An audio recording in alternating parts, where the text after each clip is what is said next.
Hello guys, welcome back to another video, and today we're going to be reviewing Season 5. Before we get started, I'd like to say please make sure to subscribe and leave a like, and if you comment down below, I will shout out your channel, like now.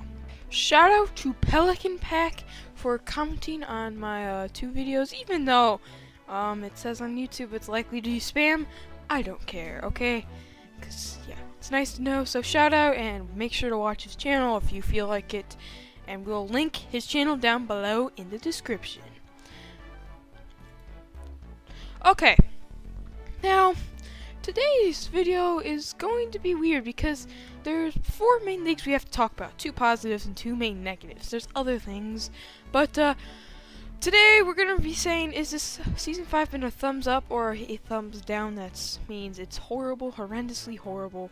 And if you know Season 4, I rated it too, and you might wonder what the purpose is. It's just so that you can get an idea, if, like in the future, if you want to look back on the old seasons, you might be like, oh, what was this like, okay? So that's kind of the purpose.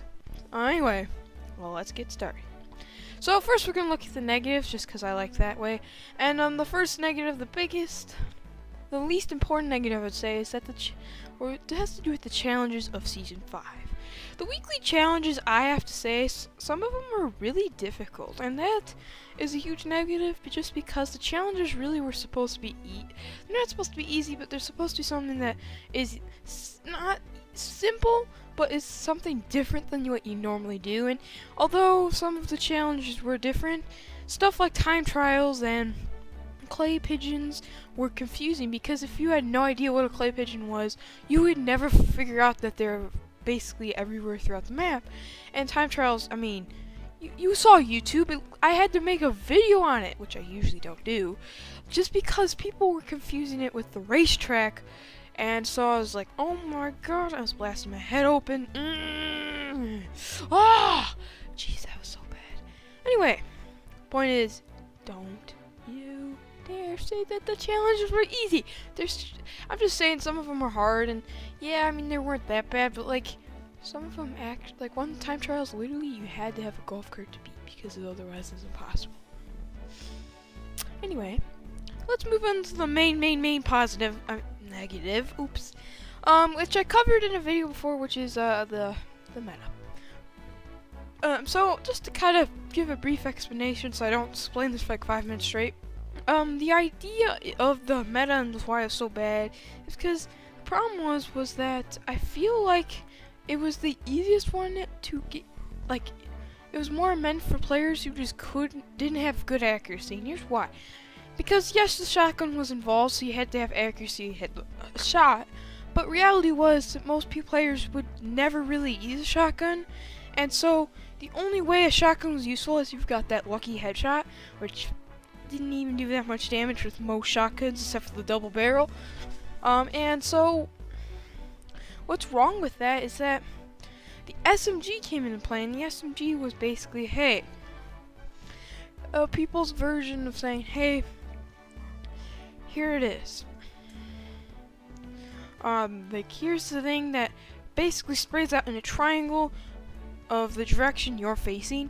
And the problem with that was that it did so much damage that it literally would just wreck someone. And I feel like it is a little fixed, but even then, it's not that bad.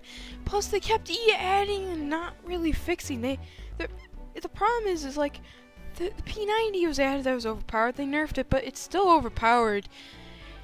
And then the double barrel, it's like the only shotgun that makes sense, except it's literally better than the SMG because of the fact that it literally is a 2-hit kill. Well, that's insane because it literally has 2 recoil. And it's like basically an automatic shotgun, and it's like this game. The close-up meta didn't make sense, and at one point ARs had no use. Another point, well, like, there was literally no point of having SMGs because drum guns, and there's some points in squads specifically that the minigun was overpowered. Yeah, you heard me right, the minigun! Jeez, I don't know what was up with this meta. It's just like, one point the silenced SMG was the new AR, then the next second the tactical SMG's gone, then the revolver's gone, and then like, I don't get what they were doing. The point is that the meta was broken from the beginning. And so I kind of have a video, so again, I'll link that in the description below. And also, you know, just yeah, go in the description. The point is that that's actually a huge downfall because a lot of people hated the idea of that you literally would fire shots with a machine gun, which is basically the main weapon of the meta, and there's a good chance that you either would hit your shots or not. So it was a 50-50 of killing them, and it had no skill base, and that was just because noobs were obviously we all know why from the Fortnite dying video that I made earlier. Epic Games was trying to help out noobs, okay? There's no doubt about it, because they know that they can't be successful if all the noobs hate the game because they keep dying. But I feel like this actually made it harder because if you literally would just be if you didn't see the person, they snuck up behind you, bang, you're dead. That's literally how it worked. It took seconds, okay? Anyway, let's look at the positives, because the positives are also important. So here are the main positives that I see of Season 5. First off, the Battle Pass. Now, I was a huge fan. Now, maybe that's just because I bought the Battle Pass for the first time ever, and I was so excited to enjoy and be able to enjoy it that I literally couldn't stop being happy. But I think the big thing was the skins were so good. Yeah, sure, I mean, this isn't that positive. There were a few things that didn't make sense, and Gentleman's Dab was a trash emote, but overall I feel like it's a good battle pass. And if I was playing as a free person who had no skins or anything, I would enjoy this the most, because this season, I swear, the battle pass literally made it easier to get items. You literally can get your first skydive for the free pass. That's exciting, right? Before, you just get a pickaxe at tier 50 or something, and that was almost impossible for most players. And so that's kind of why I'm like, oh my god, you can get that tier 20. That's why, and I actually loaded up Season 5 for the first time and bought the battle pass in the video. I freaked out about the thing, and I said, no, it's so unfair, because I was like, oh my god. I think the loading screens didn't make sense just because they're all Season 4 themed, but other than that, I loved it. I love Ragnarok and how he levels up to be even cooler each stage. But I feel like the XP is a little too high. I don't know, maybe. I love Drift, man. Drift is so good. You can have your opinions. I just think Drift Max looks sharp. Okay. And of course, we have the last positive, which you probably all know well. The map changes. Jeez. And this also goes with the story. So, the story of Fortnite in Season 5 so far is just kind of like, hey, a rift is randomly dropping objects throughout the world throughout our Fortnite world, and those objects are from our real world, Earth. Now, I'm going to make a video on this Wednesday, so stay tuned. You don't have to tune on Wednesday, okay? Anyway, the point is, okay, that's the story. And it was, honestly, I like the idea that it didn't really it was crazy, because when it first came out, I swear the map changes and everything, I was thinking, this is a new game.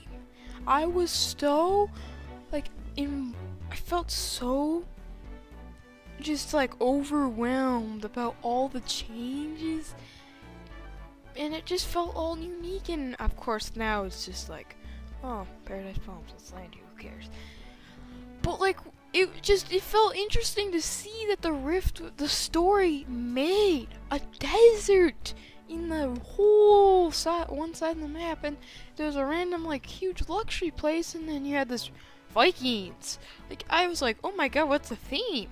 Well, we all know what the theme is now, Worlds Collide, but at the time I was kind of stupid and didn't actually see that. But point is all in all, what I see, at least in my eyes, is that these two positives are amazing. And now comes the part that I had a hard time trying to deal with, because the negatives can be a little hard, because Metal was a little rough. But I'll say this, guys, I would say this is a thumbs up. Okay, here's why. Because although the challenges some of them were really hard, I feel like I mean, that was sort of hard, but nothing's impossible, so it wasn't the biggest deal. And I feel like overall the meta was hard and it was annoying, but I have something to say. I got the most wins I've ever had in any season this season. So I've got a total of 5 wins this season. So that's, to me at least, it's exciting because I usually don't. I'm just saying that because I'm just so happy about that. No, and I'm not talking about 50-50 for all you dumb haters. No, I'm talking about legitimately speaking the most wins. So that's kind of why I like it. Plus, I felt like once you got attached to the meta, you really loved it. And like it was one of those metas where if you weren't sticking with it, then it basically just punished you. So if you were using an LMG or a minigun instead of an SMG, well, that's why it would punish you, right? Because that's not part of the meta. Anyway, the point is that the meta was big and it was hard, but I think that as time went on, it was, if you actually played with it, it was better. It was good. It was fine. Anyway, hopefully you guys enjoyed, and please make sure to look in the description for those 2 things I mentioned. And also, if you're the first one to comment on this video, I will literally shout you out, so please do it. Anyway, hopefully you guys enjoyed, and goodbye.